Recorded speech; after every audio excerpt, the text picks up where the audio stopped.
안녕하세요. 그리고 환영합니다. 오늘 밤 우리는 시간의 가장 첫 순간으로 여행을 떠납니다. 빅뱅 직후 첫 1초, 우주가 탄생하고 모든 것이 형성되기 시작한 그 짧은 순간입니다. 이것은 상상이 아닙니다. 이것은 관측과 측정이 우리에게 보여주는 우주의 역사입니다. 과학자들은 조용히 데이터를 수집하고 하늘을 측정하며 실험실에서 극한의 조건을 재현합니다.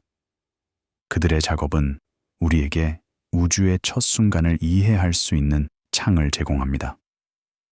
빛보다 먼저 존재했던 것들, 입자가 형성되기 전의 에너지, 그리고 시간 자체가 의미를 갖기 시작한 순간, 모든 것이 시작되는 곳에서 우리는 우주의 가장 깊은 비밀을 발견합니다. 그리고 이제 모든 것이 시작되는 곳에서 이야기가 펼쳐집니다. 2018년 7월 중순 ESA의 플랑크 과학 아카이브 내부에서 분석가들은 최종 릴리스 패키지를 다시 열었습니다. 서버 펜은 꾸준한 톤을 유지했고 맵 타일은 조용한 순서로 로드되었습니다. 새로운 발전은 절차적이지만 결정적이었습니다. 2018년 플랑크 릴리스는 전체 임무 하늘 맵을 요약하고 업데이트된 처리 변경 사항을 포함했습니다. 9개의 주파수 대역에 걸쳐 동일한 하늘이 기록되고 정리되고 정형 마스크와 비교되었습니다. 에피소드는 직접 측정된 것을 정의하여 조사를 시작합니다. 마이크로 켈빈 이방성, 각도, 스펙트럼 및 보정된 조사 히스토리. 그것은 해결되지 않은 작업 노트로 끝납니다. 가장 이른 초는 촬영되지 않았지만 제약되어 있습니다.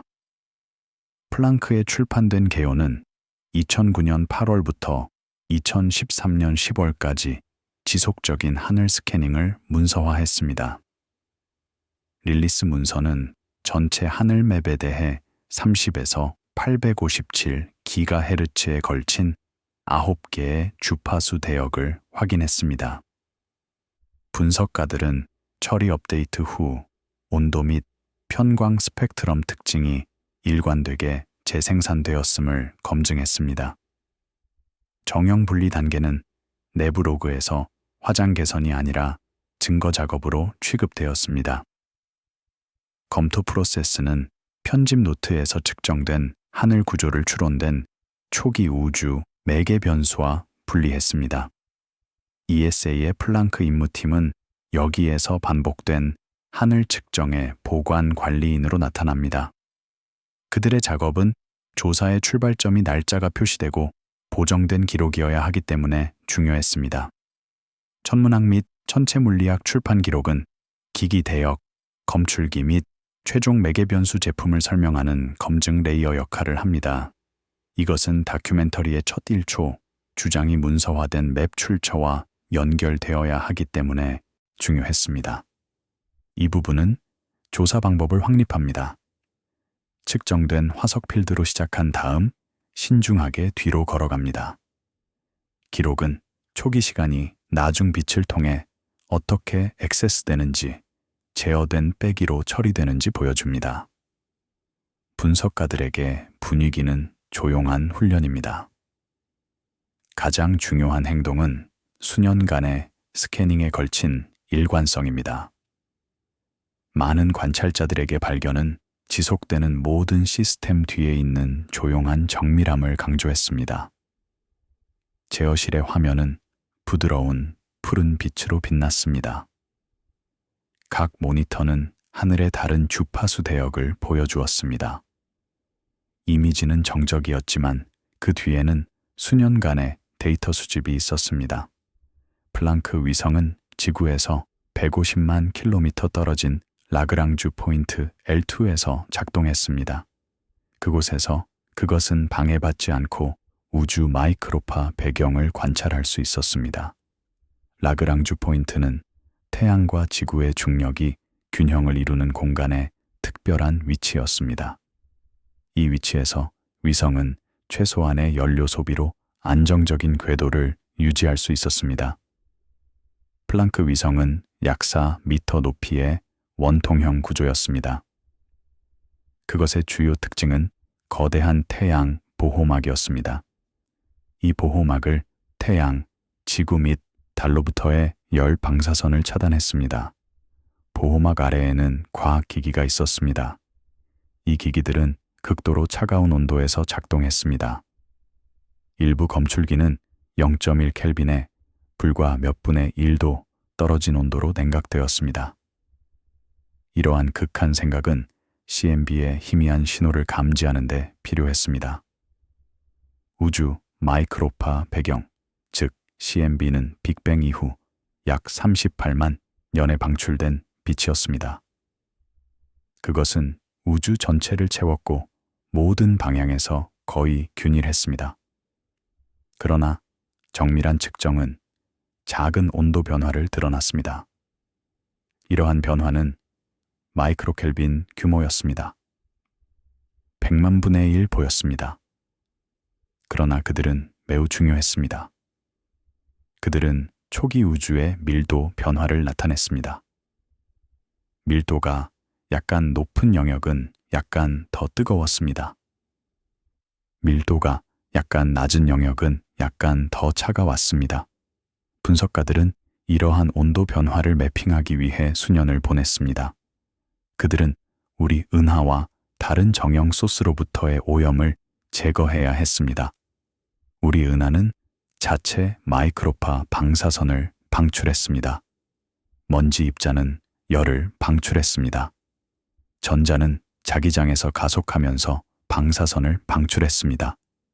이러한 모든 소스는 CMB 신호를 오염시켰습니다. 그들은 신중하게 식별되고 빼져야 했습니다. 정형 제거 프로세스는 복잡했습니다. 그것은 다양한 정형 구성, 요소의 물리적 모델을 필요로 했습니다. 각 구성 요소는 주파수에 따라 다른 스펙트럼 서명을 가졌습니다. 여러 주파수 대역에서 하늘을 관찰함으로써 분석가들은 다른 구성 요소를 분리할 수 있었습니다. 그들은 각 픽셀에서 각 구성 요소의 기여를 수정했습니다. 그런 다음 그들은 총 신호에서 정형 기여를 뺐습니다. 남은 것은 CMB 신호였습니다. 그들은 기기의 체계적인 오류를 보정해야 했습니다. 검출기는 완벽하지 않았습니다. 그들은 약간 다른 감도를 가졌습니다. 그들은 온도 변화에 약간 다르게 반응했습니다. 그들의 반응은 시간에 따라 약간 변했습니다. 이러한 모든 효과는 데이터를 체계적으로 왜곡했습니다. 그들은 신중하게 측정되고 보정되어야 했습니다. 보정 프로세스는 지상 테스트로 시작되었습니다. 위성이 발사되기 전에 검출기는 실험실에서 광범위하게 테스트되었습니다.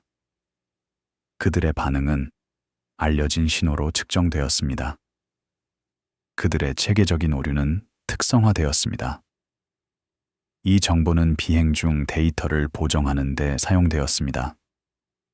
비행 중 보정은 계속되었습니다. 위성은 정기적으로 알려진 소스를 관찰했습니다. 행성은 좋은 보정 소스였습니다. 그들의 온도는 잘 알려져 있었습니다. 그들의 밝기는 예측 가능했습니다. 행성 관측을 사용하여 분석가들은 검출기 반응을 보정할 수 있었습니다. 그들은 시간에 따른 드리프트를 수정할 수 있었습니다. 그들은 체계적인 오류를 줄일 수 있었습니다. 그들은 데이터가 신뢰할 수 있고 반복 가능한지 확인해야 했습니다. 각 단계는 신중하게 문서화되었습니다. 각 결정은 검토되고 검증되었습니다. 데이터 처리 파이프라인은 여러 번 실행되었습니다. 다른 알고리즘이 테스트되었습니다. 결과가 비교되었습니다. 일관성은 품질의 핵심 지표였습니다. 최종 맵은 놀라운 성과였습니다. 그것들은 우주의 가장 상세한 초기 이미지를 제공했습니다. 그들은 우주론적 매개 변수를 전례 없는 정밀도로 예약했습니다. 그리고 그들은 빅뱅 모델과 일치하는 패턴을 보여주었습니다. 온도 변화는 예측과 일치했습니다. 각도 스펙트럼은 이론적 곡선과 일치했습니다. 맵의 통계적 특성은 모델 예측과 일치했습니다. 그러나 맵은 또한 한계를 가지고 있었습니다.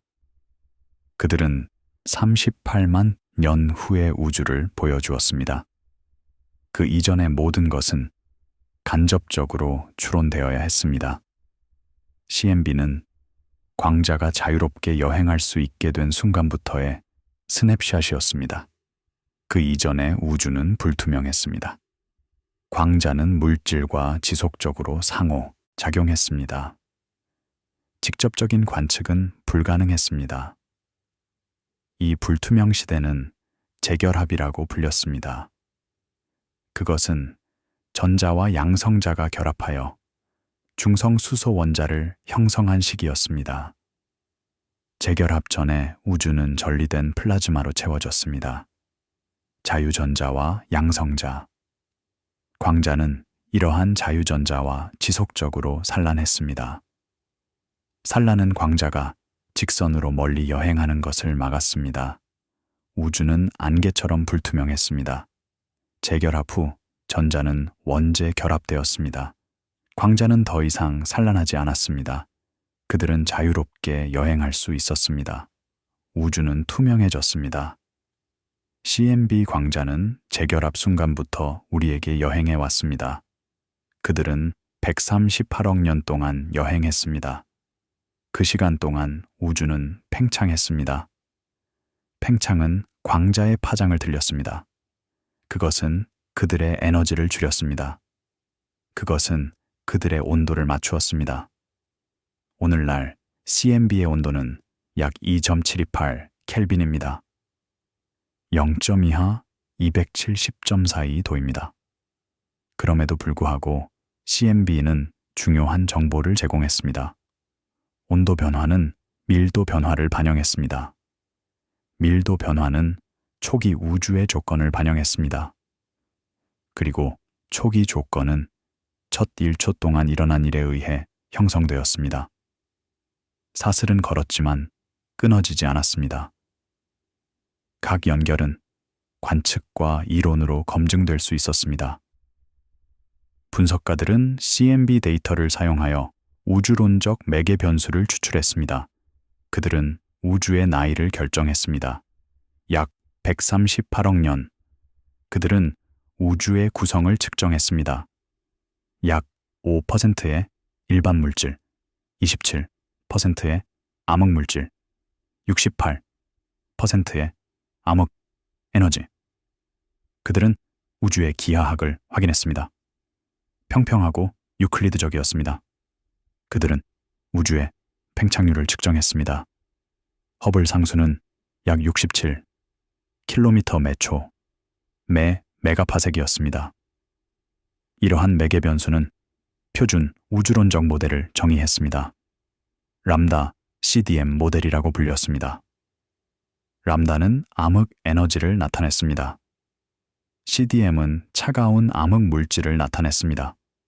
모델은 우주의 진화를 빅뱅에서 현재까지 설명했습니다. 그것은 관측과 잘 일치했습니다. 그리고 그것은 첫 1초 동안 일어난 일에 대한 구체적인 예측을 했습니다. 모델은 물질과 방사선이 지배하는 우주 사이의 전환을 예측했습니다.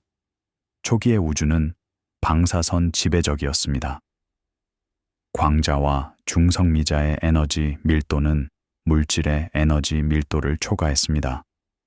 우주가 팽창함에 따라 방사선은 더 빠르게 희석되었습니다. 물질은 더 천천히 희석되었습니다. 결국 물질 에너지 밀도가 방사선 에너지 밀도를 초과했습니다. 이것은 물질 방사선 동등성이라고 불렸습니다.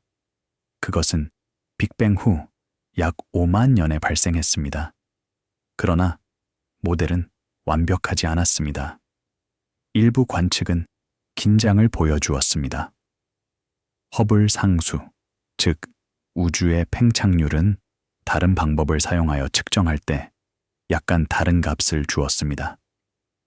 CMB 관측은 약 67 킬로미터 매초 매 메가파섹의 값을 주었습니다. 초신성 관측은 약 73 킬로미터 매초 매 메가파섹의 값을 주었습니다. 이러한 불일치는 작았지만 지속적이었습니다. 그들은 모델에 무언가 누락되었거나 측정에 체계적인 오류가 있음을 시사했습니다. 다른 긴장도 존재했습니다. 구조 형성의 진폭은 다른 관측으로부터 약간 다른 값을 주었습니다. 은하단의 수는 CMB 예측보다 약간 적었습니다. 약한 중력 렌즈 측정은 CMB 예측과 약간 다른 물질 밀도를 제안했습니다. 이러한 긴장은 모델의 경계를 나타냈습니다. 연구자들은 이러한 긴장을 계속 조사했습니다. 그들은 데이터를 개선했습니다. 그들은 분석을 개선했습니다. 그들은 새로운 이론적 가능성을 탐구했습니다. 작업은 진행 중이었습니다. 그러나 큰 그림은 명확했습니다. 우주는 뜨겁고 밀도가 높은 상태에서 시작되었습니다. 그것은 팽창하고 식었습니다.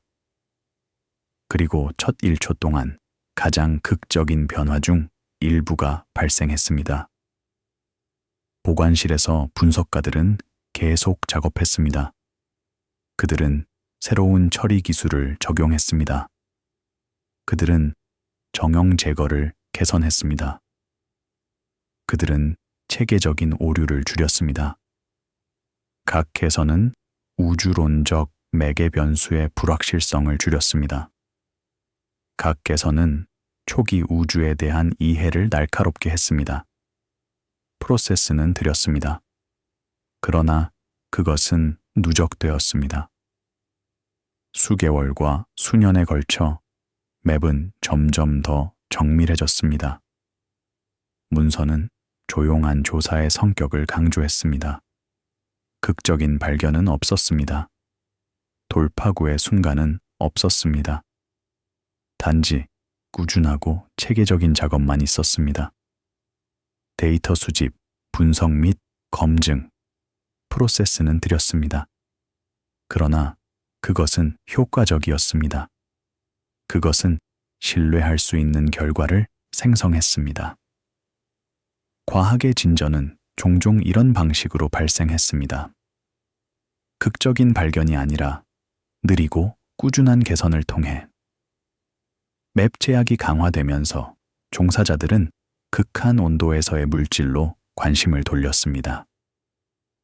다음 세그먼트는 운영 세부 사항에 기록된 초기 우주 조건의 실험실 재현을 따릅니다.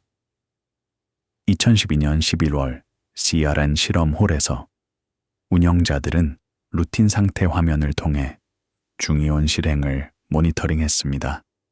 공기는 환기 덕트를 통해 부드럽게 움직였고 검출기 패널은 안정적으로 유지되었습니다. 새로운 발전은 단일 이벤트가 아니라 검증된 연구 경로였습니다. 중이온 충돌을 사용하여 팽창하고 냉각되는 쿼크 글루온 플라즈마를 연구합니다. 이 에피소드는 우주 추론을 실험실 측정과 연결하여 조사를 심화시킵니다. 그것은 기관들이 빅뱅 후 마이크로초와 관련된 수명이 짧은 상태를 반복 가능한 실험 절차를 사용하여 어떻게 설명하고 기록하고 분석하는지 따릅니다. 샤른의 앨리스 문서는 쿼크 글루온 플라즈마가 입자로 팽창하고 냉각되는 것을 연구하는 것을 설명했습니다. 시안 보도자료는 QGP 생산이 LHC 실험으로 입증되고 연구될 수 있다고 강조했습니다. 공개 요약은 QGP 프로그램을 구속과 일반 하드론의 출현을 이해하는 것과 연결했습니다. 2020년대 중반에 DOE 및 APS 과학 커뮤니케이션은 QGP를 장기 실험 프로그램으로 강화했습니다. 분석가들은 반복되는 제약을 기록했습니다. 초기 우주는 완전히 재현될 수 없으며 측정 가능한 상태에 의해서만 구속될 수 있습니다. CERN의 앨라이스 협력은 정의된 임무와 안정적인 기기를 가진 측정 기관으로 제시됩니다. 그들의 역할은 다큐멘터리의 마이크로초 시대가 제어된 데이터와 함께 현대적이고 관찰 가능한 유사체를 필요로 하기 때문에 중요했습니다. 연구기관과 연결된 과학 커뮤니케이션 아울렛은 번역 레이어로 나타나며 실험이 주장하는 것과 주장하지 않는 것을 요약합니다. 이것은 조사가 유추를 동등성과 구별해야 하기 때문에 중요했습니다. 이 부분은 극한 조건에서 검증을 연구합니다. 수명이 짧은 상태, 높은 배경, 엄격한 보정 및 반복 가능한 실행. 기록은 초기 시간이 이미지가 아닌 분포로 측정되는 실험실 훈련이 되는 방법을 보여줍니다. 분석가들에게 주제는 방법의 연속성입니다. 제어된 재현, 신중한 추론 및 억제된 언어. 많은 관찰자들에게 발견은 지속되는 모든 시스템 뒤에 있는 조용한 정밀함을 강조했습니다. 실험홀은 넓고 밝았습니다. 천장은 높았고 벽은 콘크리트였습니다. 앨리스 검출기는 홀의 중심을 차지했습니다. 그것은 여러 층의 하위 검출기로 구성된 복잡한 기계였습니다. 각 층은 다른 입자 특성을 측정하도록 설계되었습니다. 가장 안쪽 층은 실리콘 픽셀 검출기였습니다. 그것은 충돌 지점에 매우 가까웠습니다. 그것은 입자 궤적을 고해상도로 측정했습니다. 다음 층들은 더 큰 실리콘 검출기였습니다. 그들은 궤적 측정을 확장했습니다. 바깥쪽 층은 시간 투영 챔버였습니다. 이것은 앨리스의 주요 추적 검출기였습니다. 그것은 가스로 채워진 큰 원통이었습니다. 하전 입자가 가스를 통과할 때 그것은 전자를 이온화했습니다. 전자는 전기장에 의해 표류했습니다. 그들은 원통의 끝에서 검출되었습니다. 전자의 도착 시간과 위치로부터 입자의 원래 궤적이 재구성될 수 있었습니다. 시간 투영 챔버 너머에는 더 많은 검출기층이 있었습니다. 전환 방사선 검출기는 전자를 식별하는 데 도움이 되었습니다. 비행 시간 검출기는 입자 질량을 측정하는 데 도움이 되었습니다. 전자기 열량계는 광자와 전자의 에너지를 측정했습니다. 그리고 뮤온 분광계는 뮤온을 감지하고 측정했습니다. 전체 앨리스 검출기는 약 25m 길이와 16m 높이였습니다. 그것은 약 10,000톤의 무게였습니다. 그것은 복잡한 전자장치, 수백만 개의 채널, 그리고 정교한 데이터 수집 시스템을 포함했습니다. 그것은 현대 입자 물리학의 경이었습니다. 대형 강입자 충돌기, 즉 LHC는 27km 원형 터널이었습니다. 그것은 프랑스와 스위스 국경 아래 100m 깊이에 묻혀 있었습니다. LHC는 빛의 속도에 가까운 속도로 입자를 가속했습니다. 그런 다음 그것들을 충돌시켰습니다. 충돌은 극한 온도와 밀도를 생성했습니다.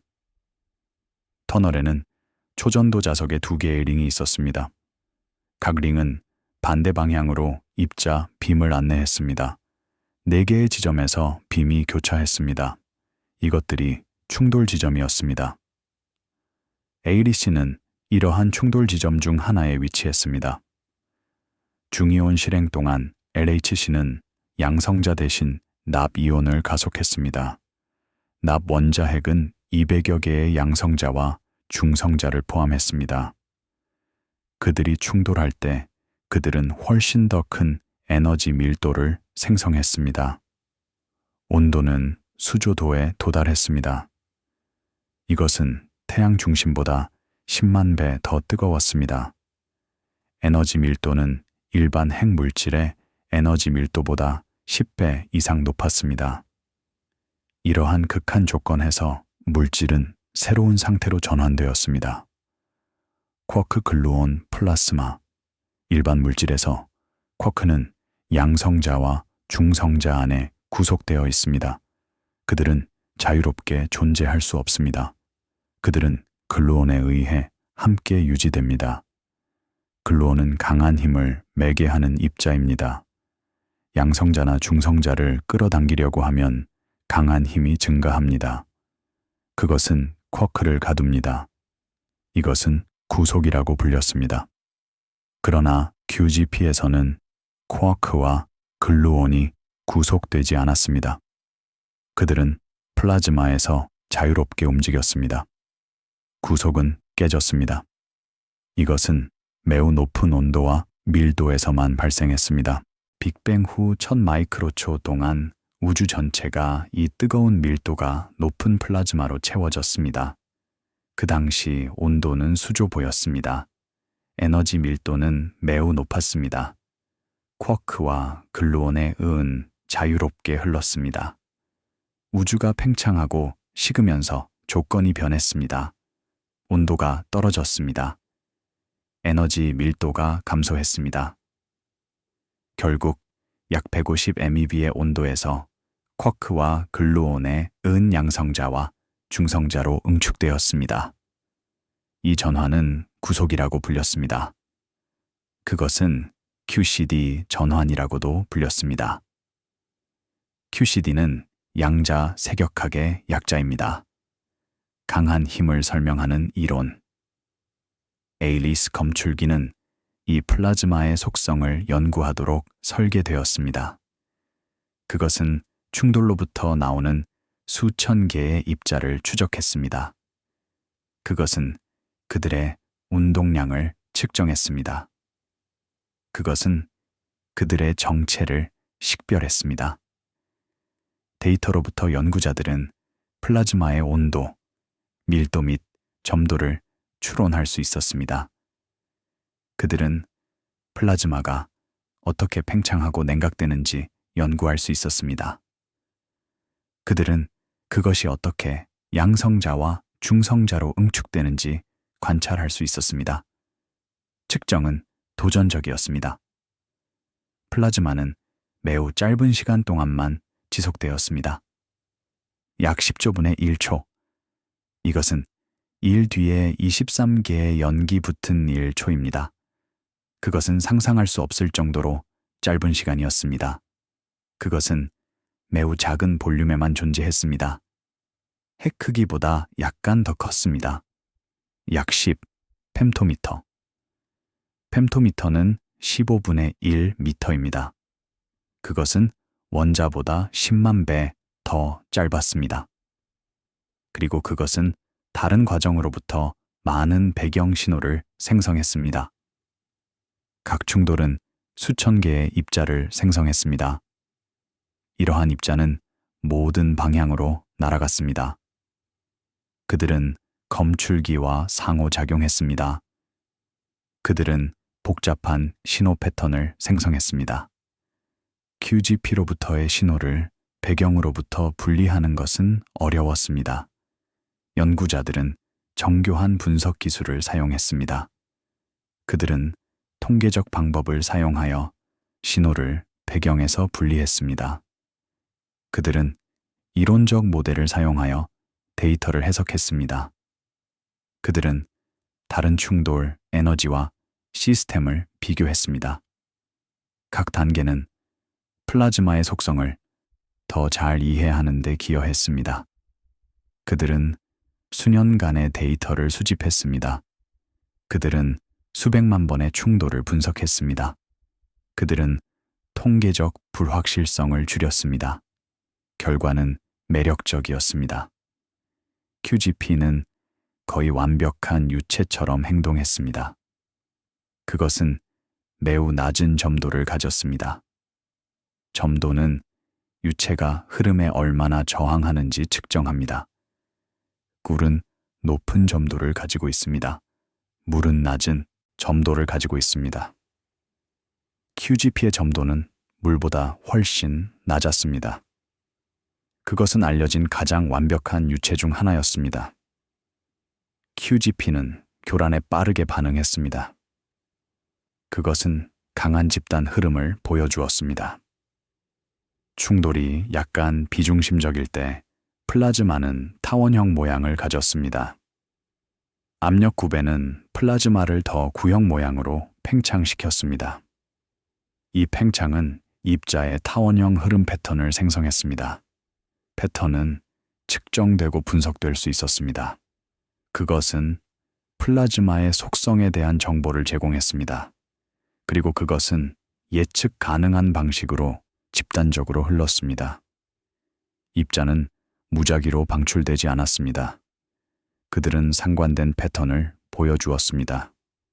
이러한 패턴은 플라즈마의 집단 행동을 반영했습니다.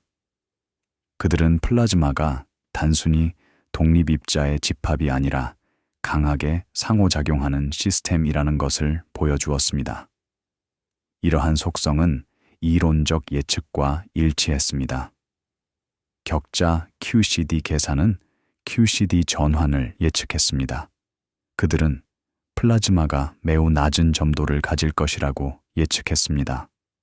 그들은 강한 집단 흐름을 예측했습니다. 에이리스 측정은 이러한 예측을 확인했습니다. 그들은 초기 우주의 물질이 어떻게 행동했는지에 대한 통찰력을 제공했습니다. 그러나 연구자들은 조심스러웠습니다. 그들은 실험실 QGP가 초기 우주의 정확한 복제품이 아니라는 것을 인정했습니다. 조건은 유사했지만 동일하지 않았습니다. 초기 우주는 팽창하고 있었습니다. 실험실 플라즈마는 그렇지 않았습니다. 그것은 빈 방향으로 팽창했습니다. 그러나 그것은 우주론적 의미에서 팽창하지 않았습니다. 초기 우주는 균일했습니다. 그것은 모든 곳에서 동일했습니다. 실험실 플라즈마는 국소화되었습니다. 그것은 작은 영역에만 존재했습니다. 그것은 주변 진공으로 둘러싸여 있었습니다. 경계 조건은 달랐습니다. 초기 우주는 또한 중성미자, 암흑물질 및 다른 구성 요소를 포함했습니다. 실험실 플라즈마는 주로 쿼크와 글루온에 얻습니다. 구성은 완전히 동일하지 않았습니다. 그럼에도 불구하고 유추는 유용했습니다. 그것은 QGP, 물리학의 특정 측면을 테스트하는 방법을 제공했습니다. 그것은 극한 조건에서 물질이 어떻게 행동하는지에 대한 경험적 데이터를 제공했습니다. 그리고 그것은 초기 우주 모델을 제약하는 데 도움이 되었습니다.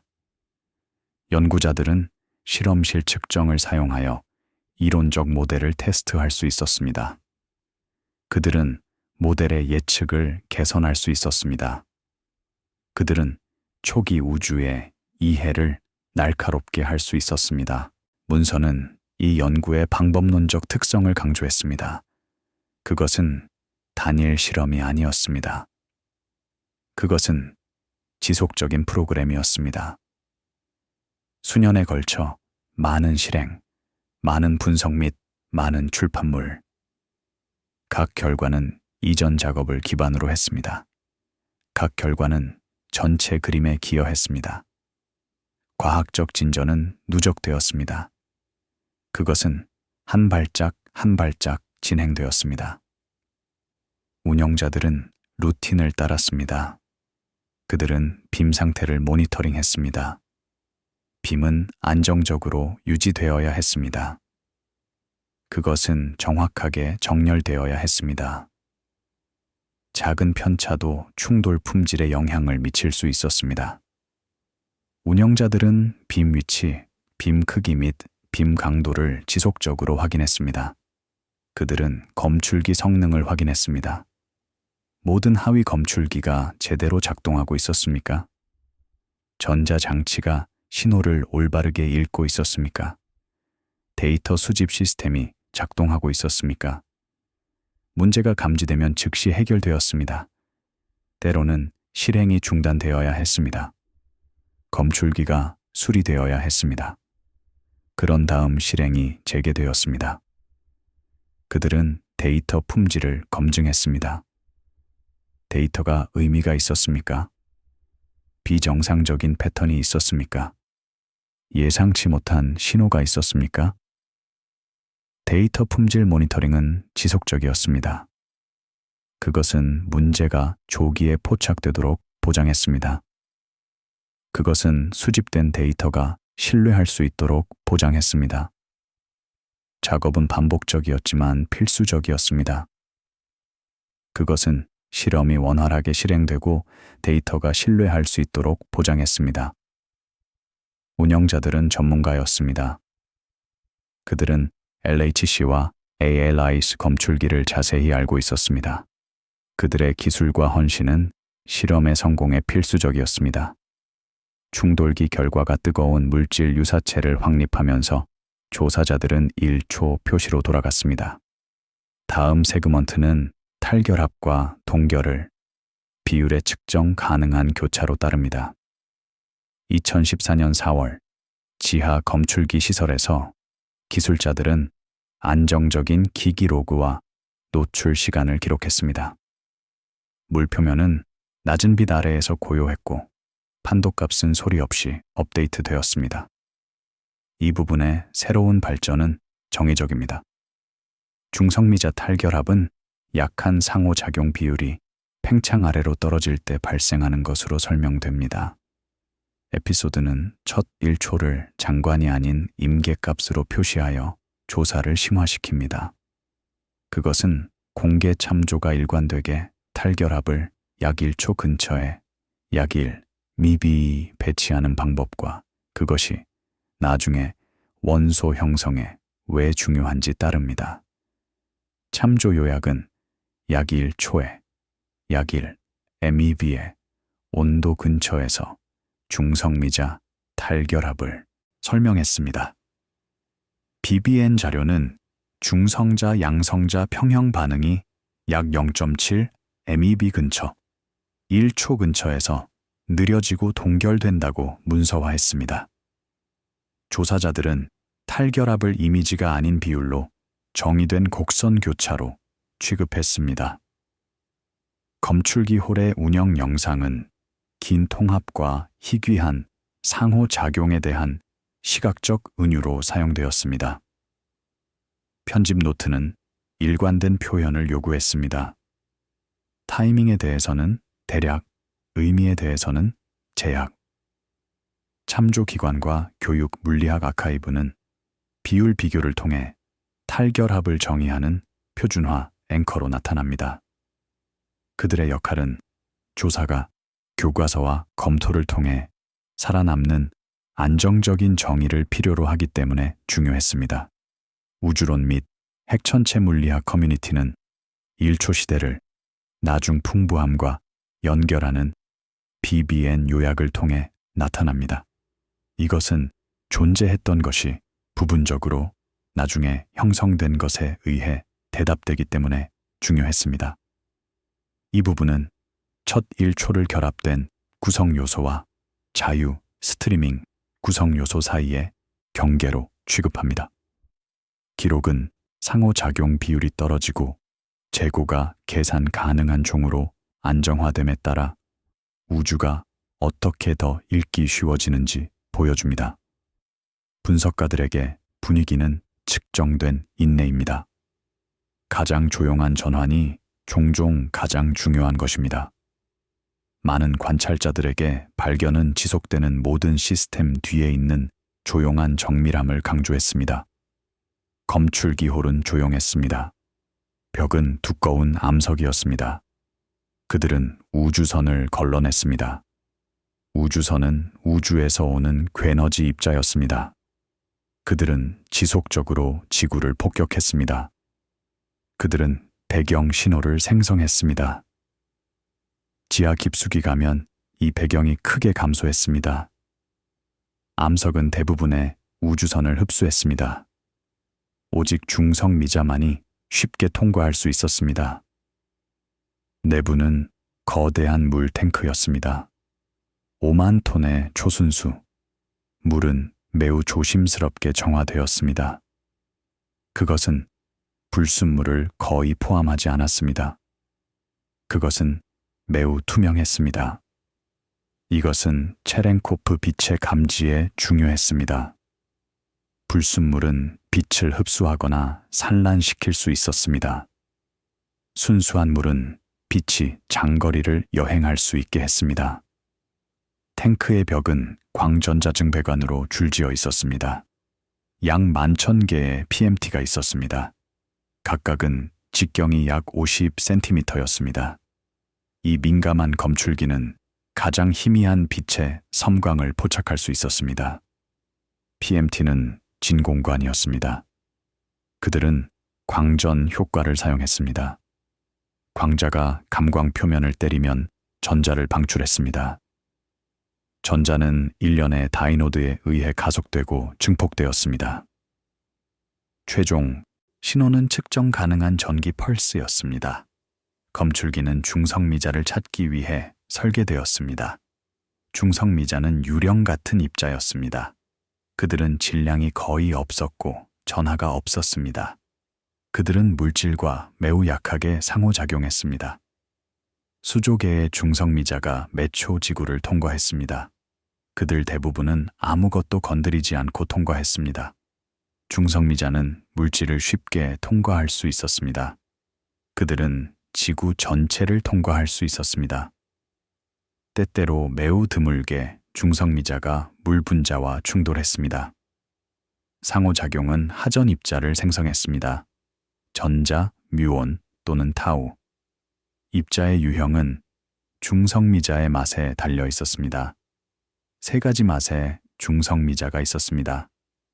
전자 중성미자, 뮤온 중성미자 및 타우 중성미자.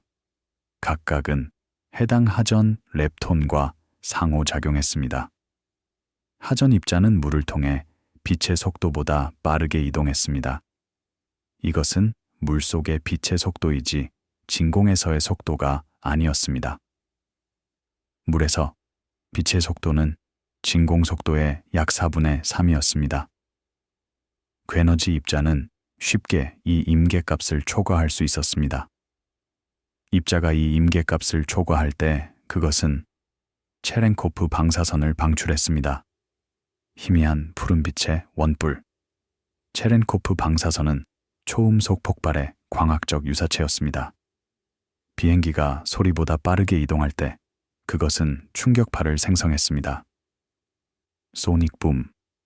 입자가 매체에서 빛보다 빠르게 이동할 때 그것은 광학 충격파를 생성했습니다. 체렌코프 방사선. 빛은 특징적인 원뿔 패턴으로 방출되었습니다.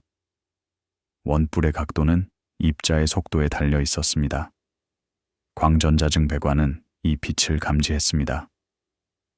그들은 신호를 증폭하고 기록했습니다. 각 PMT는 광자 도착 시간과 PMT 위치를 기록했습니다.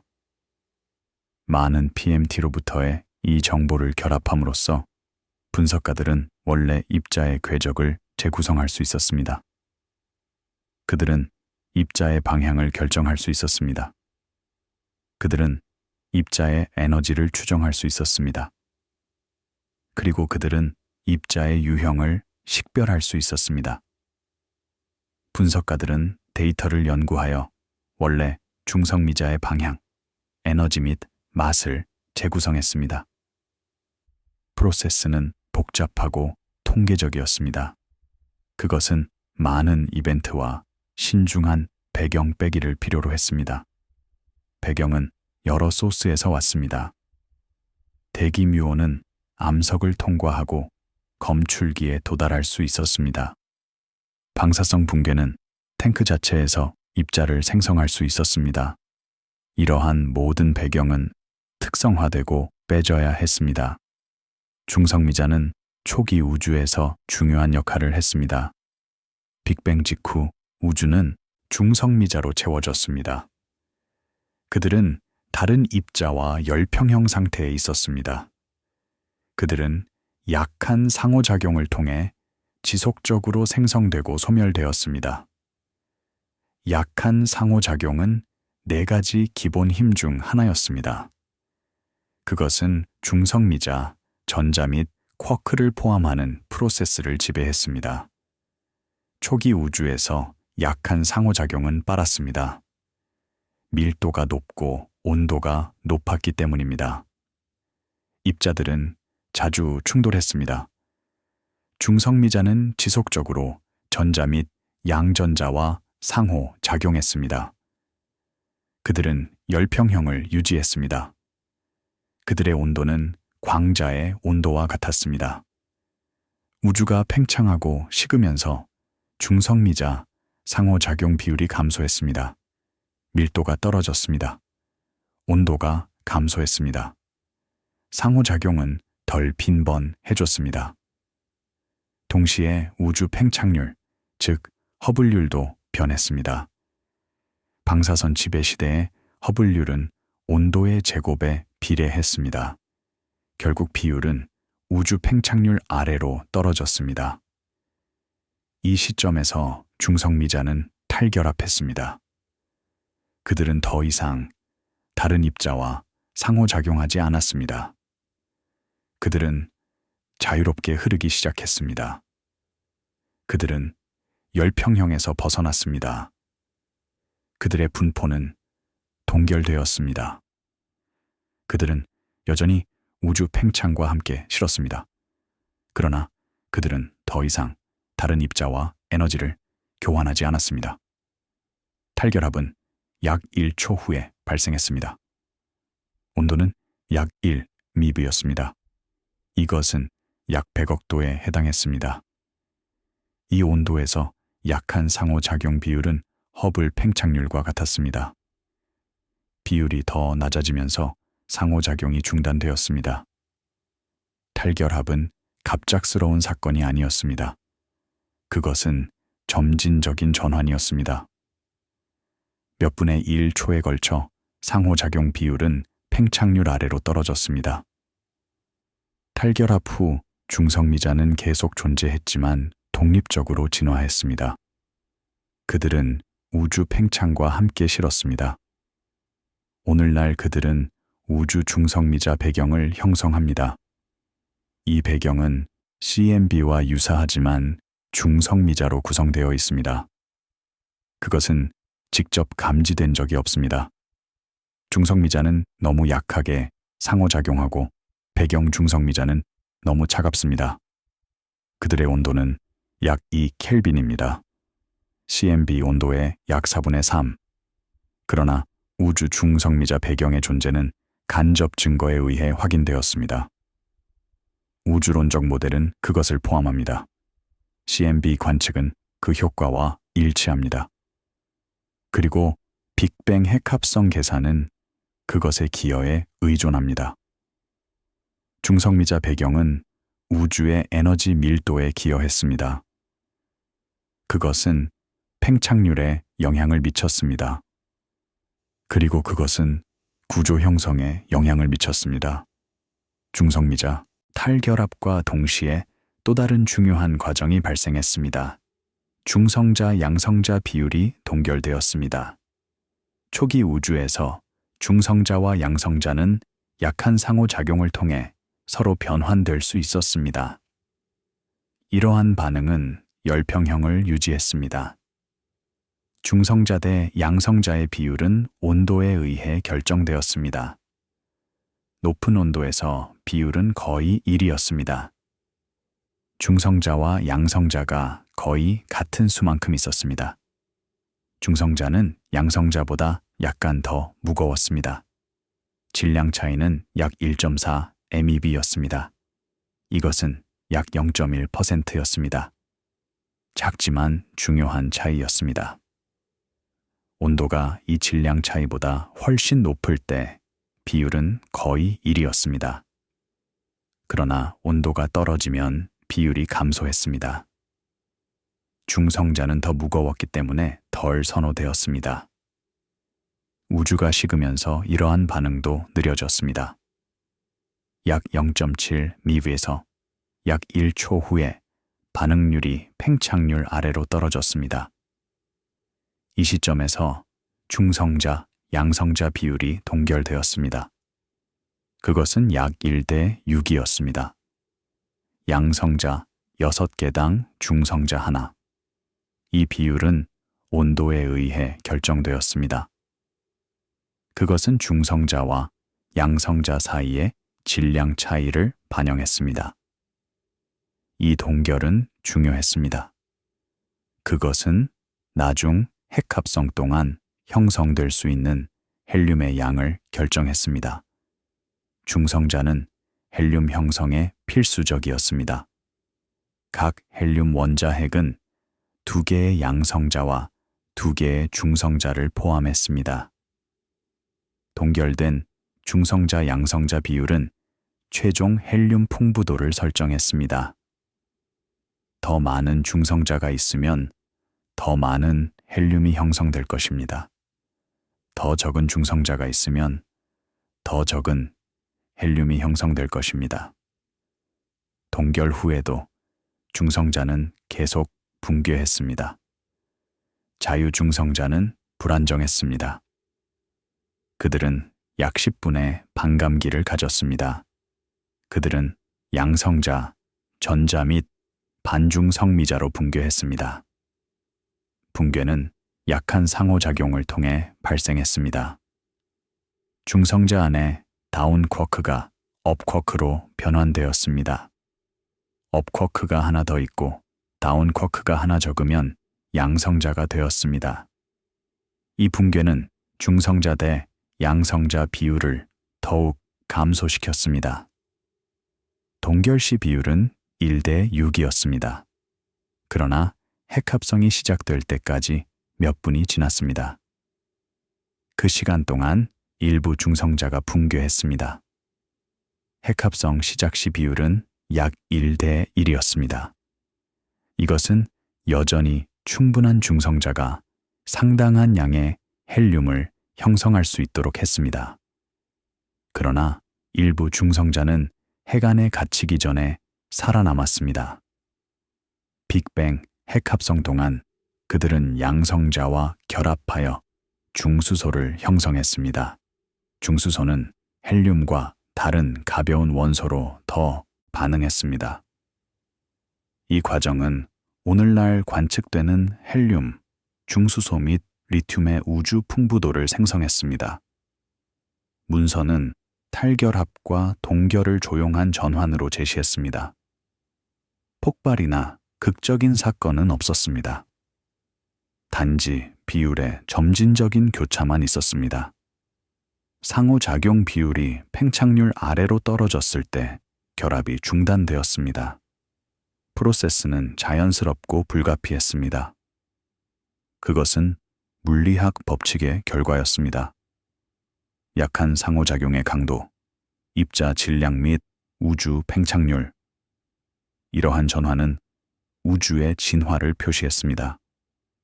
탈결합 전에 우주는 긴밀하게 결합되었습니다. 모든 구성 요소는 열평형 상태에 있었습니다. 탈결합 후 우주는 더 복잡해졌습니다. 중성미자는 독립적으로 진화했습니다. 광자와 물질은 나중까지 결합된 상태로 남아 있었습니다. 우주는 다른 열 역사를 가진 여러 구성 요소로 구성되기 시작했습니다. 1초 표시는 편리한 경기였습니다. 그것은 초기 우주의 극도로 뜨겁고 밀도가 높은 단계를 더 차갑고 희박한 단계로부터 분리했습니다.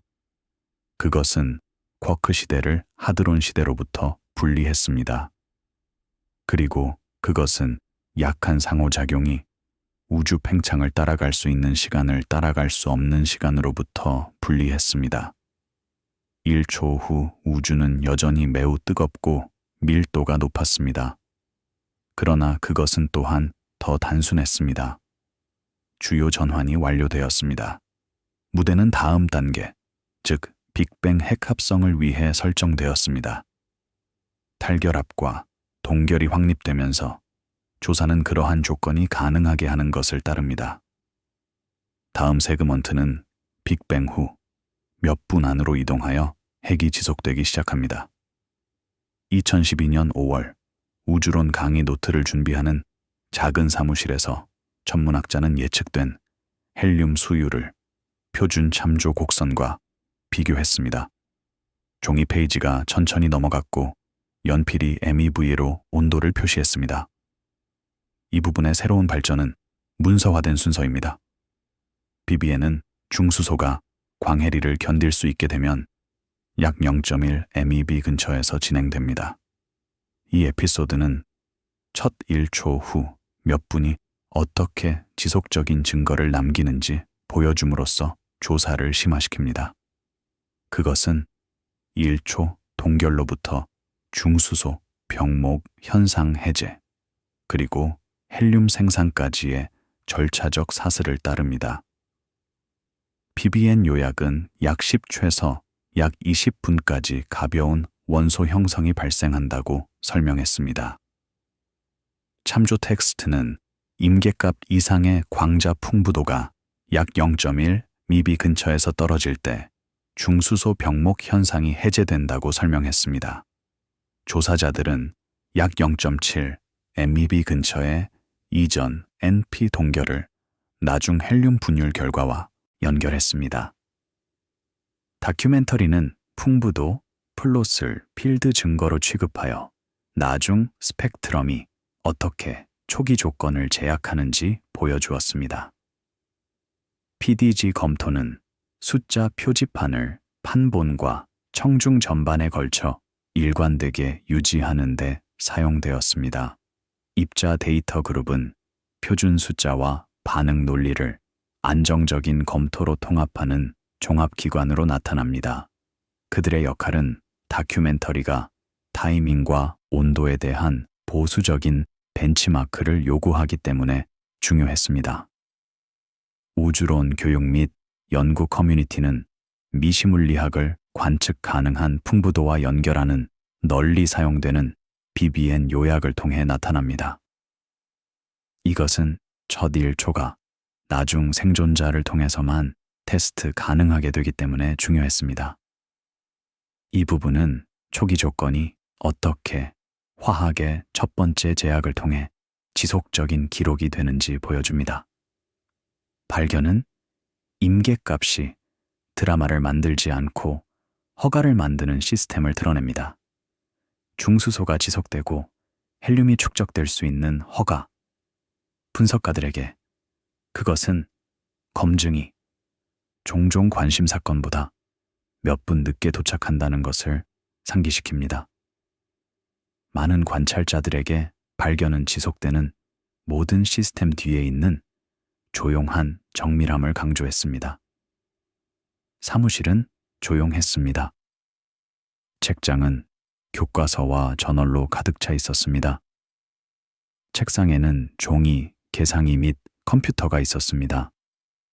천문학자는 빅뱅 핵 합성에 대한 강의를 준비하고 있었습니다. 주제는 복잡했지만 잘 확립되어 있었습니다. 그것은 빅뱅 모델의 주요 성공 중 하나였습니다. BBN 예측은 관측된 원소 풍부도와 놀랍도록 잘 일치했습니다. 빅뱅 핵 합성, 즉 BBN은 빅뱅 후 처음 몇 분 동안 발생했습니다.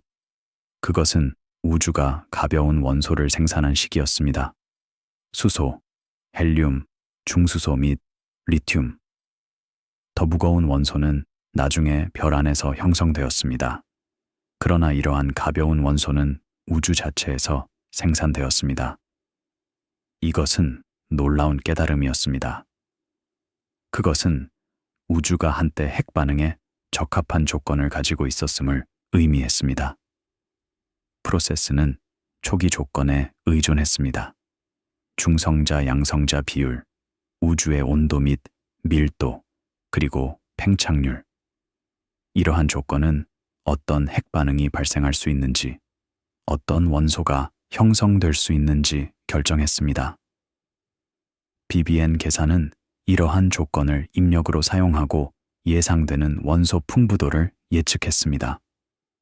계산은 복잡했습니다. 그들은 수십 개의 핵 반응을 포함했습니다. 각 반응은 알려진 비율을 가졌습니다. 비율은 실험실 측정으로부터 결정되었습니다. 예측은 관측과 비교될 수 있었습니다. 천문학자들은 오래된 별과 은하에서 원시 헬륨, 중수소 및 리튬의 풍부도를 측정했습니다. 이러한 측정은 BBN 예측과 놀랍도록 잘 일치했습니다. 일치는 빅뱅 모델과 초기 우주의 이해에 대한 강력한 지원을 제공했습니다. 그것은 우주가 실제로 뜨겁고 밀도가 높은 상태에서 시작되었음을 보여주었습니다. 천문학자는 플롯을 검토했습니다. 하나는 시간의 함수로서 온도를 보여주었습니다. 또 다른 하나는 시간의 함수로서 원소 풍부도를 보여주었습니다. 곡선은 매끄럽고 잘 행동했습니다.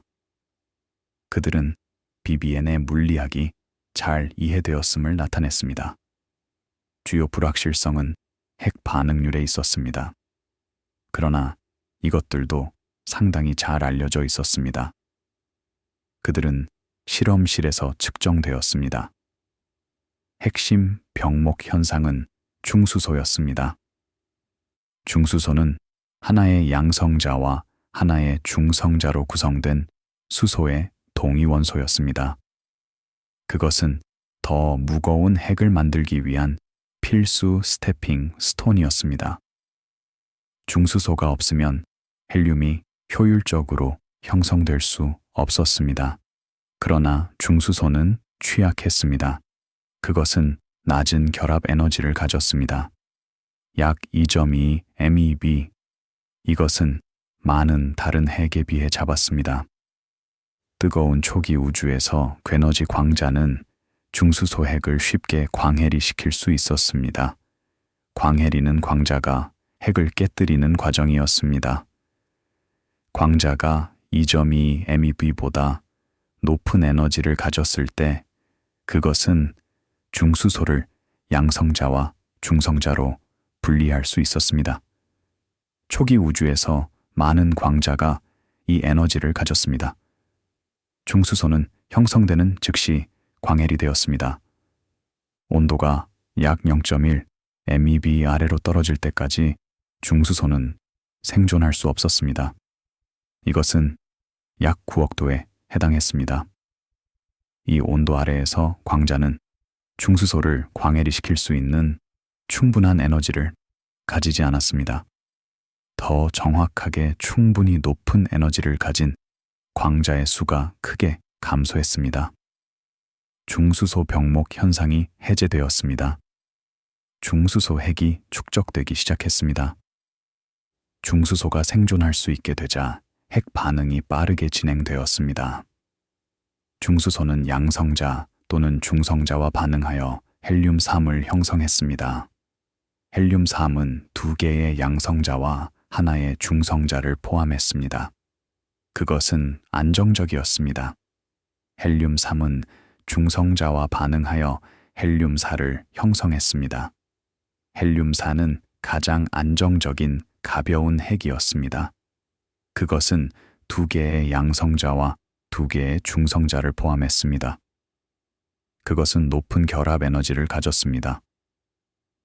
약 28 MeV. 일단 형성되면 그것은 지속되었습니다. 대부분의 중성자는 헬륨4로 끝났습니다. 일부는 중수소나 헬륨3으로 남아 있었습니다. 그리고 매우 적은 수가 리튬7로 끝났습니다. 리튬7은 3개의 양성자와 4개의 중성자를 포함했습니다. 그것은 베릴륨7의 붕괴로부터 형성되었습니다. 베릴륨 침은 핵 반응의 사슬을 통해 생산되었습니다. 그러나 리튬 생산은 비효율적이었습니다. 대부분의 핵 반응은 헬륨-4에서 멈췄습니다. 더 무거운 원소는 형성되지 않았습니다. 질량 5인 베릴륨-8이 없었습니다. 질량 5 핵은 4개의 양성자와 4개의 중성자를 포함했을 것입니다. 그러한 핵은 존재하지 않았습니다. 그것은 불안정했습니다. 안정적인 질량 5 핵이 없으면 BBN은 더 무거운 원소로 진행할 수 없었습니다. 그것은 매우 작은 양의 리튬에서 멈췄습니다. 질량 5 강역은 중요했습니다. 그것은 BBN이 별 안에서 발생하는 핵합성에서 보이는 더 무거운 원소를 생산하는 것을 막았습니다. 별들은 나중에 탄소, 산소 및 철과 같은 더 무거운 원소를 생산했습니다. 그러나 빅뱅 자체는 헬륨과 소량의 리튬에서 멈췄습니다. 이 차이는 중요한 관측적 서명이었습니다. 그것은 헬륨과 리튬의 우주 기원을 별의 기원과 구별할 수 있게 했습니다. 최종 원소 풍부도는 초기 조건에 의해 결정되었습니다. 특히 중성자 양성자 비율, 동결시 비율이 1대 6이고 나중에 중성자 붕괴를 고려하면 약 질량의 25%가 헬륨 소호로 끝났습니다. 나머지 대부분은 수소였습니다. 중수소, 헬륨 4 및 리튬 7은 훨씬 더 적은 양으로 생산되었습니다. 중수소는 약 10만 분의 2였습니다. 헬륨 3은 약 10만 분의 1이었습니다. 리튬 3은 약 100억 분의 1이었습니다. 이러한 예측은 관측과 비교되었습니다. 헬륨 풍부도는 약 25%로 측정되었습니다. 예측과 일치했습니다. 중수소 풍부도는 약 10만 분의 2로 측정되었습니다. 또한 예측과 일치했습니다. 리튬 풍부도는 약 100억 분의 1로 측정되었습니다. 이것은 예측보다 약간 낮았습니다. 불일치는 리튬 문제로 알려졌습니다. 그것은 여전히 해결되지 않았습니다. 가능한 설명에는 리튬이 오래된 별에서 고갈되었거나 BBN 계산에 무언가 누락되었다는 것이 포함되었습니다. 그럼에도 불구하고 전체 일치는 인상적이었습니다. BBN 예측은 관측과 잘 일치했습니다. 일치는 빅뱅 모델을 확인했습니다. 그것은 초기 우주가 뜨겁고 밀도가 높았으며 핵반응에 적합한 조건을 가지고 있었음을 보여주었습니다. 그것은 또한 첫 1초 동안의 조건을 예약했습니다. 헬륨 풍부도는 중성자 양성자 비율에 민감했습니다. 그리고 중성자 양성자 비율은 1초에 동결되었습니다. 전문학자는 또한 불확실성을 고려했습니다. BBN 예측은 여러 입력 매개 변수에 의존했습니다. 핵 반응률, 중성미자, 종의 수, 바리온 대 광자 비율. 이러한 매개 변수는 다른 관측으로부터 측정되었습니다. 각각은 자체 불확실성을 가지고 있었습니다. 가장 중요한 매개 변수는 바리온 대 광자 비율이었습니다. 이 비율은 중수소 병목 현상이 해제되는 시기를 결정했습니다. 높은 바리온 밀도는 중수소가 더 일찍 생존할 수 있게 했습니다. 낮은 바리온 밀도는 나중에 생존을 지연시켰습니다. 바리온 대 광자 비율은 CMB 관측으로부터 독립적으로 측정되었습니다. CMB는 음향 피크의 높이에 마감했습니다. 음향 피크는 바리온 밀도를 반영했습니다. CMB로부터의 측정은 BBN으로부터의 측정과 일치했습니다. 이 일치는 두 방법 모두에 대한 추가 확인을 제공했습니다. 그것은 우주론적 모델이 일관적 힘을 보여주었습니다. 불확실성을 전파하는 것은 신중한 작업이었습니다. 천문학자는 통계적 방법을 사용했습니다. 그들은 입력 매개 변수를 변화시키고 출력 풍부도에 미치는 영향을 계산했습니다. 그들은 결과가 어떤 입력에 가장 민감한지 식별했습니다. 그리고 그들은 최종 풍부도 예측에 대한 불확실성 범위를 제공했습니다. 헬륨 풍부도는 중성자 수명에 가장 민감했습니다. 중성자는 10분 정도의 반감기를 가졌습니다. 이 시간의 작은 변화는 헬륨 풍부도에 측정 가능한 영향을 미쳤습니다. 중수소 풍부도는 바리온 대 광자 비율에 가장 민감했습니다. 높은 바리온 밀도는 중수소를 더 효율적으로 태웠습니다. 낮은 바리온 밀도는 중수소가 생존할 수 있게 했습니다. 중수소 풍부도의 측정은 바리온 밀도를 제약하는 데 사용될 수 있었습니다. 리튬 풍부도는 여러 매개 변수에 민감했습니다. 그것은 또한 불확실한 핵 반응률에 민감했습니다. 리튬 문제는 부분적으로 이러한 불확실성 때문이었을 수 있습니다. 또는 그것은 별 물리학에서 무언가 누락된 것을 가리킬 수 있었습니다. 오래된 별은 시간이 지남에 따라 표면 리튬을 고갈시킬 수 있었습니다. 이것은 원시 리튬 풍부도를 과소평가하게 할 것입니다. 결과는 안심시켰습니다. 불확실성에도 불구하고 예측은 강건했습니다. 헬륨 풍부도는 입력 매개 변수의 합리적인 범위에 걸쳐 약 25%로 남아 있었습니다. 중수소 및 리튬 풍부도는 더 민감했습니다. 그러나 그들도 관측 범위 내에 머물렀습니다.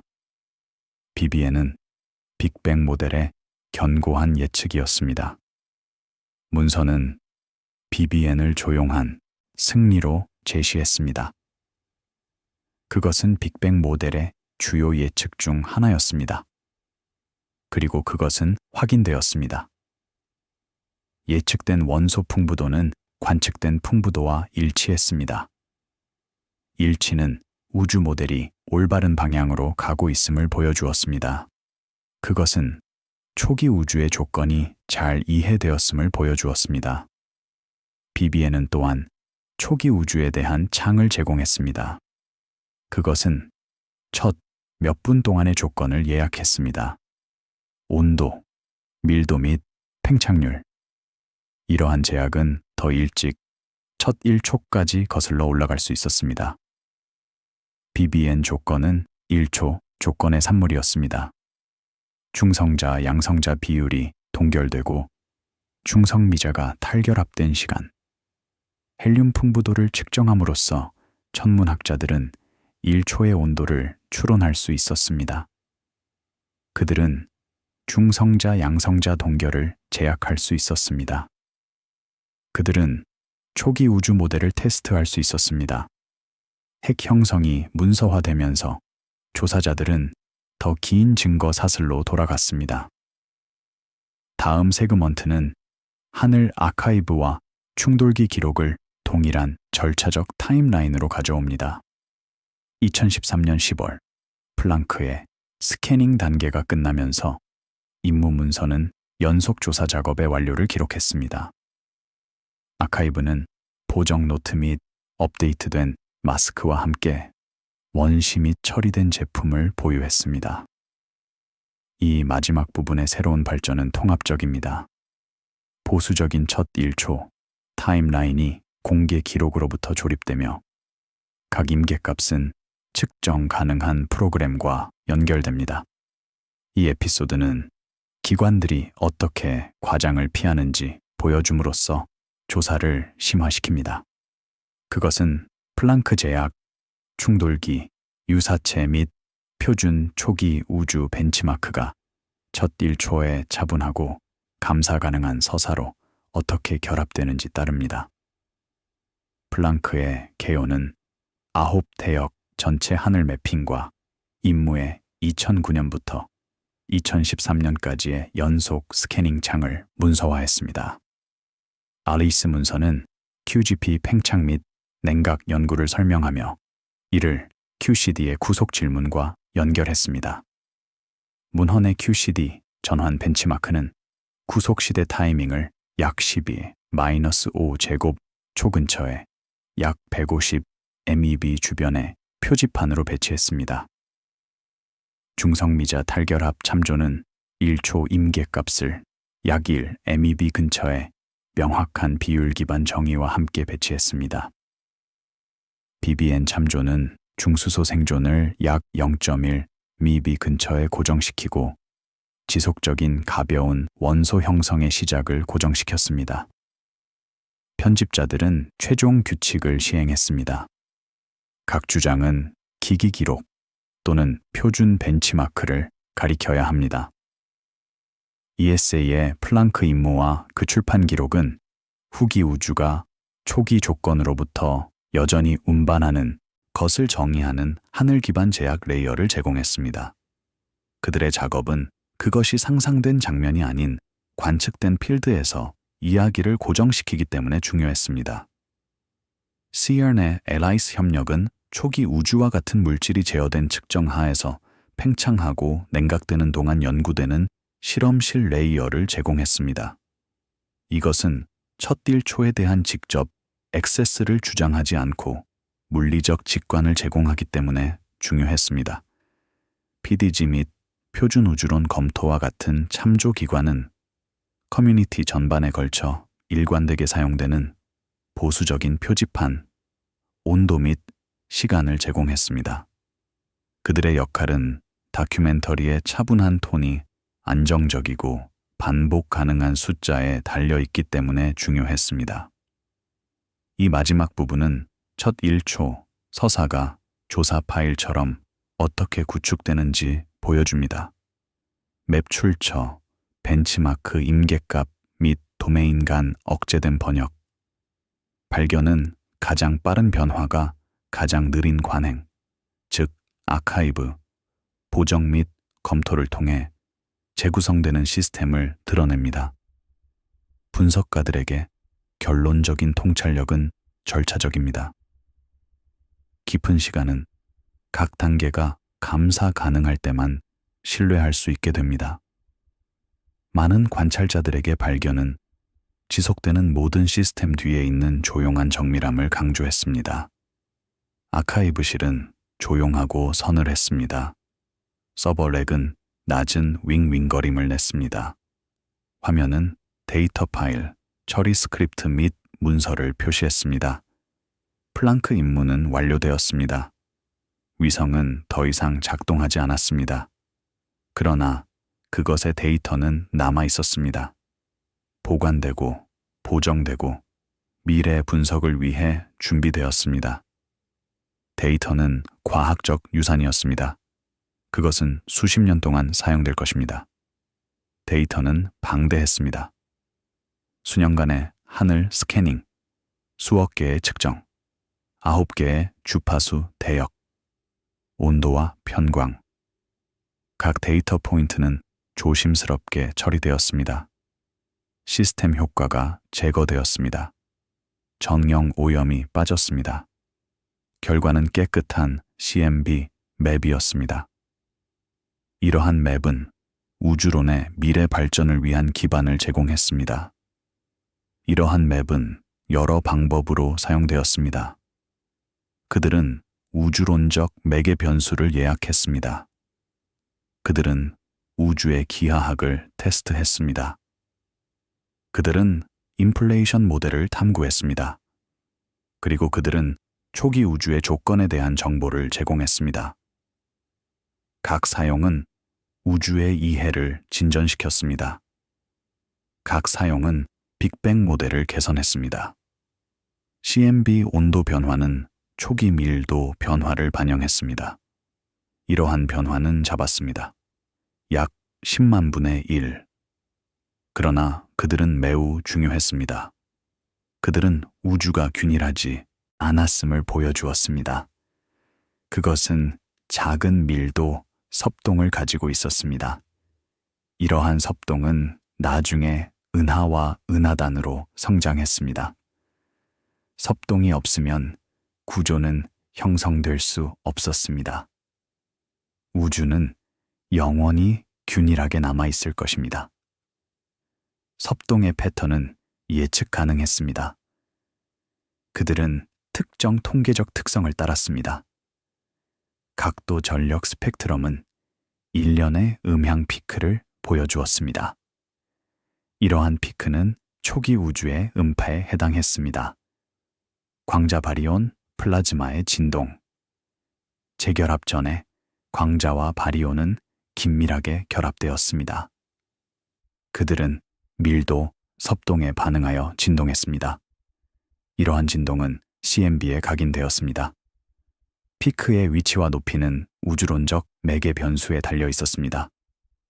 바리온, 밀도, 암흑, 물질 밀도, 우주 상수 및 기타. 관측된 스펙트럼을 이론적 예측과 비교함으로써 분석가들은 이러한 매개 변수를 전례 없는 정밀도로 추출할 수 있었습니다. 프로세스는 복잡했습니다. 그것은 정교한 통계적 방법을 포함했습니다. 그러나 그것은 강건했습니다. 결과는 다른 분석 기술에 걸쳐 일관되었습니다. 결과는 인상적이었습니다. 우주의 나이는 138억 년으로 측정되었습니다. 불확실성은 약 1%였습니다. 우주의 구성이 결정되었습니다. 일반 물질 5%, 암흑 물질 27%, 암흑 에너지 68%. 우주의 기하학이 확인되었습니다. 평평하고 유클리드적이었습니다. 허블 상수는 약 67 킬로미터 매초 매 메가파섹으로 측정되었습니다. 이러한 결과는 표준 우주론적 모델을 확인했습니다. 그들은 또한 초기 우주를 예약했습니다. CMB는 38만 년 후에 형성되었습니다. 그러나 그것의 패턴은 더 일찍 각인되었습니다. 밀도 섭동은 초기 우주에서 생성되었습니다. 아마도 인플레이션 동안일 것입니다. 그들은 빅뱅 후 첫 1초 동안 진화했습니다. CMB 패턴은 그 진화를 반영했습니다. 플랑크 데이터는 충돌기 결과와 결합되었습니다. 앨리스 및 다른 LHC 실험은 QGP의 속성을 측정했습니다. 그들은 극한 온도와 밀도에서 물질이 어떻게 행동하는지 보여주었습니다. 이 정보는 초기 우주 모델을 고정시키는 데 도움이 되었습니다. 충돌기 데이터는 약 150 미비서 QCD 전환의 온도를 제약했습니다. 이것은 빅뱅 후 약 10의 마이너스 5 제곱초에 해당했습니다. 충돌기 데이터는 QCD 전환을 탐구했습니다. 쿼크와 글루온의 양성자와 중성자로 구속되는 전환. 이 전환은 약 150 MeV에서 발생했습니다. 빅뱅 후 약 10의 마이너스 5 제곱초. 충돌기는 이 전환을 직접 연구할 수 없었습니다. 우주에서 발생한 것과 정확히 동일한 조건을 재현할 수 없었습니다. 그러나 그들은 QGP 속성을 측정할 수 있었습니다. 그리고 이러한 속성은 전환을 이해하는 데 도움이 되었습니다. 중성미자, 탈결합과 중성자, 양성자 동결에 대한 참조도 통합되었습니다. 이러한 과정은 약 1초에 발생했습니다. 약 1 미비의 온도에서. 그들은 첫 1초 타임라인의 자연스러운 끝을 표시했습니다. 탈결합 후 우주는 더 복잡해졌습니다. 중성미자는 자유롭게 흘렀습니다. 중성자와 양성자는 BBN을 위해 준비되었습니다. 1초 표시는 편리한 경기였습니다. BBN 자체는 몇 분 후에 발생했습니다. 그것은 첫 1초의 직접적인 부분이 아니었습니다. 그러나 그것은 첫 1초 조건의 결과였습니다. 동결된 중성자 양성자 비율은 헬륨 풍부도를 결정했습니다. 그리고 헬륨 풍부도는 관측되었습니다. 그것은 초기 조건을 확인했습니다. BBN은 첫 1초와 현재 사이의 달이었습니다. 그것은 초기 조건을 관측 가능한 결과와 연결했습니다. 모든 증거를 함께 모아 일관된 그림을 형성했습니다. 빅뱅 후 첫 1초는 극적인 변화의 시기였습니다. 우주는 쿼크 글루온 플라즈마로 시작했습니다. 그것은 팽창하고 식었습니다. 약 10의 마이너스 5제곱 최쿼크와 글루온의 양성자와 중성자로 구속되었습니다. 약 1초의 중성미자가 탈결합하고 중성자 양성자 비율이 동결되었습니다. 그 후 몇 분 동안 핵합성이 발생했습니다. 헬륨과 다른 가벼운 원소가 형성되었습니다. 이러한 이벤트는 직접 관측되지 않았습니다. 그들은 수십억 년 전에 발생했습니다. 그러나 그들의 효과는 남아 있었습니다. CMB는 밀도, 섭동의 패턴을 보존했습니다. 원소 풍부도는 BBN의 결과를 보존했습니다. 그리고 충돌기 실험은 극한 조건 해서 물질의 행동을 재현했습니다. 각 증거는 퍼즐의 한 조각을 제공했습니다. 함께 그들은 완전한 그림을 형성했습니다. 각 증거는 제한되었습니다. CMB는 38만 년 후에만 직접 정보를 제공했습니다. 충돌기는 유사체를 생성했지만 정확한 복제본은 아니었습니다. BBN은 몇 분 후에 발생했습니다. 그러나 함께 그들은 강력한 사례를 형성했습니다. 그들은 첫 1초 동안 일어난 일에 대한 일관된 그림을 제공했습니다. 그림은 완전하지 않았습니다. 불확실성이 남아 있었습니다. 그러나 그것은 견고했습니다. 그것은 증거에 기반했습니다. 문서는 증거 사슬을 강조했습니다. 각 연결은 검증되었습니다. 각 추론은 정당화되었습니다. 서사는 신중하고 보수적이었습니다. 그것은 과장하지 않았습니다. 그것은 직접 액세스를 주장하지 않았습니다. 대신 측정 가능한 것, 제약될 수 있는 것, 및 추론될 수 있는 것을 설명했습니다. 이 접근 방식은 과학적 정직성을 유지하는 데 필수적이었습니다. 편집자들은 각 주장이 뒷받침되도록 요구했습니다. 기기 기록, 표준 벤치마크 또는 동료 검토 출판물에 의해 추측은 허용되지 않았습니다. 불확실성은 인정되었습니다. 그리고 한계는 명확하게 명시되었습니다. 이 규율은 다큐멘터리를 신뢰할 수 있게 만들었습니다. 그것은 청중이 증거를 신뢰할 수 있게 했습니다. 최종 타임라인은 조용한 성과였습니다. 그것은 빅뱅 후 첫 1초를 추적했습니다. 쿼크 글루온, 플라즈마로부터 시작하여 구속, 탈결합 및 동결을 거쳐 각 단계는 온도와 시간으로 표시되었습니다. 각 단계는 증거에 연결되었습니다. 타임라인은 완전한 이야기를 말했습니다. 그것은 우주가 첫 1초 동안 어떻게 진화했는지 설명했습니다. 타임라인은 완벽하지 않았습니다. 불확실성이 남아 있었습니다. 일부 세부 사항은 여전히 논쟁의 여지가 있었습니다. 그러나 큰 그림은 명확했습니다. 첫 1초는 우주 역사에서 중요한 시기였습니다. 그동안 기본 힘이 분리되었습니다. 쿼크는 양성자와 중성자로 결합했습니다. 그리고 우주는 나중 진화를 위해 준비되었습니다. 첫 1초는 우주의 미래를 결정했습니다. 파일이 닫히면서 조사는 최종 확실성을 선언하지 않았습니다. 그것은 가장 이른 초조차도 신중한 기록을 통해 추적 가능한 진행 중인 측정 작업으로 돌아갔습니다. 측정은 계속됩니다. 데이터는 계속 수집됩니다. 이해는 계속 진전됩니다. 이것은 과학의 본질입니다. 그것은 지속적인 과정입니다. 그것은 결코 끝나지 않습니다. 분석가들은 작업을 계속했습니다. 그들은 데이터를 개선했습니다. 그들은 모델을 개선했습니다. 그들은 새로운 관측을 통합했습니다. 각 단계는 이해를 진전시켰습니다.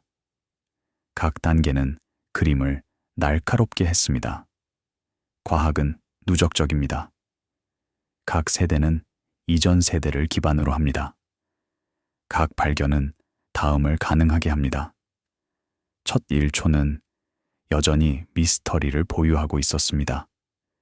쿼크 글루온, 플라즈마 이전에 무엇이 있었습니까?